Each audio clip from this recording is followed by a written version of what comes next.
तुमच्यासोबत पण असं कधी घडलं आहे का? तर अशी फजिती माझी 3 ऑर्डरला झालेली आहे. म्हणजे मी अशी ऑर्डर घेते आहे आणि त्या दिवशी असं प्रॉब्लेम येतात आहेत. काही ना काही प्रॉब्लेम येतातच आहेत. तर एक खिचडीची होती कालच्या दिवसभरामध्ये, ह्या 2-3 ऑर्डर्स होत्या त्या करायच्या होत्या आणि अचानकच ऑर्डर आल्यामुळं मग ती पण धांदल उडते ती वेगळीच. तर अगोदर तर दुपारी मला खिचडी बनवायची होती. 5 ते 6 प्लेट खिचडी होती आणि ती द्यायची होती. तर ते बनवली मी फक्त आणि मी काय ते शूट नाही करू शकले कारण उशीर होतो मग ते सगळं आपण पॅकिंगचं वगैरे शूट करेपर्यंत. तर मग ती झाली आणि मग संध्याकाळचा मेनू ठरला होता. मेथीचे थेपले बनवायचे होते.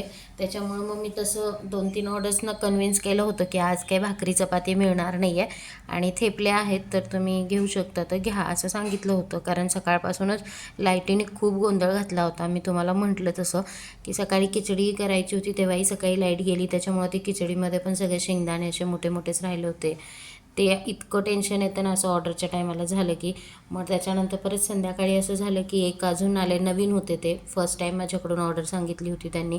त्याच्यामुळं मला त्यांना नाही म्हणता आलं नाही. त्यांनी फक्त 4 भाकरीसाठी मला परत स्वयंपाक करावा लागला. 4 भाकरी आणि वांग्याची भाजी करायची होती त्यांच्या ऑर्डरमध्ये.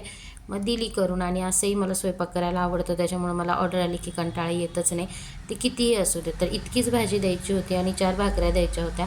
त्याच्यामुळं मग त्यांची पण ऑर्डर पूर्ण केली आणि मग नंतर परत ही ऑर्डर दिली 7 वाजता आणि नंतर संध्याकाळची परत एक ऑर्डर होती थेपल्यांची. मग ते सगळ्यांसाठी थेपले केले मी.